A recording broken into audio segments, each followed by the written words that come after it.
Hi class, let's take a look at problem 2H. Now, before we apply the actual theorem of L'Hopital's rule, remember that you can only apply the theorem if you have an indeterminate case of 0 divided by 0 or some sort of an infinity situation. Now, for this given problem, I have the actual graphs as stated above, and this is what we technically have. So if we were to evaluate the limits directly, we'll be looking at the limit as x approaches positive infinity of x to the negative 4/3 over the ratio of the limit as x approaches positive infinity of the values of sine of 1 over x. Now, if we look at the graphs, for the one on the numerator, we technically have that as the function goes towards the positive infinity, actually both of these are going to be approaching 0.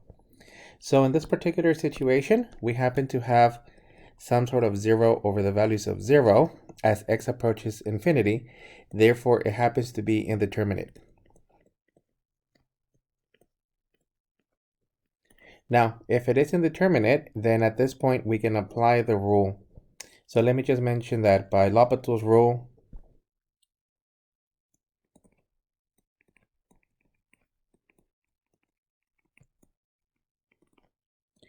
we must have the following. So I'm looking at the actual limit as x approaches technically infinity of x to the negative 4/3 over the values of the sine of 1 over x. It's going to be equal to, and at this point we're going to be applying the actual derivatives. So this is equivalent as the limit as x approaches positive infinity of x to the negative 4/3 over the values of sine of 1 over x. And at this point, we're going to take the derivative of the top and the derivative of the bottom. And then we'll try to simplify it as much as we can. So we still have that this is the limit as x approaches positive infinity of, and on the numerator, we happen to have a negative 4/3 times x to the negative 4/3 minus the values of 1. And this is going to give us, in this case, we have negative 4/3 minus 3 over 3, which is equal to negative 7/3. At the bottom, we're going to end up with a cosine of 1 over x times, we have to do a chain rule. So the inner function happens to be a 1 over x. So technically 1 over x, and we're going to be evaluating that derivative.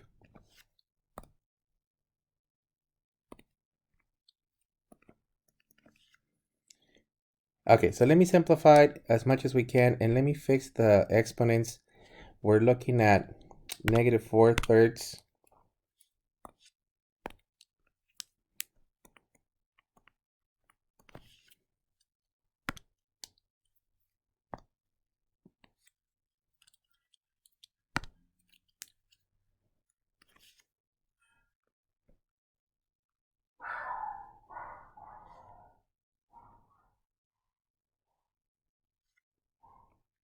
Okay, so now we're looking at this ratio being, and let me just move the problem up down here. So we're looking at this is technically still the limit as x approaches positive infinity of negative 4/3 times x to the negative 7/3 all over the actual cosine of 1 over x. And to take the derivative, let me express that as a actual as a power. So in this case, we're going to take the derivative of x to the negative 1. We could have also put it on the top.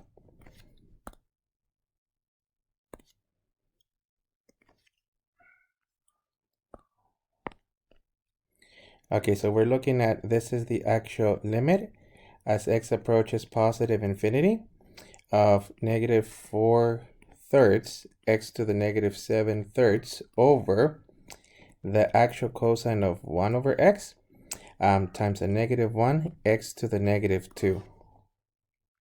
And then let me actually, well, simplify the negatives. So that's going to cancel this negative. And let me put the x on the top. So I'm going to factor the 4/3 out of the entire limit since it's just a constant, but it's not, it's going to come out as a positive constant.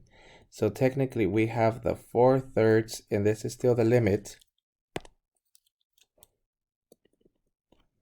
as x approaches positive infinity. And then let me put this x on the top. So we're looking at now 4/3 limit as x approaches positive infinity. On the top, we have x to the -7/3 times x to the second now over the cosine of 1 over x. And then we can combine the exponents. So we technically have, for the exponents, the -7/3 minus actually plus the values of 2. And then our LCD is equal to 3. So multiply times 3 and times 3. Our exponent on the top, it's going to actually equal to -7/3 plus 6/3. This is equal to -1/3. Okay, let me carry this to the next page.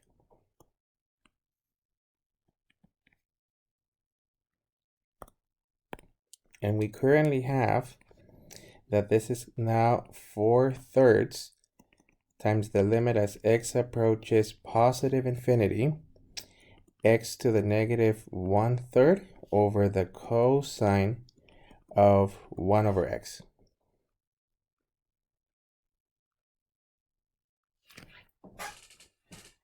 Okay, at this point, we could actually put the x at the bottom and express it with a positive exponent, but notice the following. So if we were to evaluate the limit, we would still have that this is technically 4/3 times, and this will be the limit as x approaches positive infinity of x to the -1/3 over the actual limit as x approaches positive infinity of the cosine of 1 over x. Now, for the x to the -1/3, I added the graphs of this one, and it approaches 0. So technically, we could express this ratio without having to rewrite it as the following. So we're looking at this is 4/3 times technically 0 over, and then the actual denominator as x approaches positive infinity, we're looking at the values of 1. So this particular one, we don't have to rewrite it or do L'Hopital's anymore. After we take the derivative, we actually have a way to evaluate the limit. And then in this case, well, we just end up with 4/3 times 0, and this ends up being 0. Now, we do want to make sure that we are approaching the correct value and that we don't accidentally have an error somewhere. Let me show you the graph of the actual limit. So in this case, we're going to be looking at this graph. And I have this graph down here. Okay, so this is the actual function that we're evaluating the limit. Here, I just went out to 50 to show that the limit as x approaches positive infinity, you end up with the values of 0. So for our main conclusion, let me just rewrite it as the limit as x approaches positive infinity, and then the original problem had the x to the -4/3 over the sine of 1 over x. We end up with the values of 0. Okay, that's actually it for this one. It only required one evaluation of the L'Hopital's, and then we didn't really need to do anything else. Once again, the most important part of these problems is that you're only taking the derivatives if you do have an indeterminate form. And then you're checking to see if once you take those derivatives, if you're able to evaluate the limit. That's actually it for this one.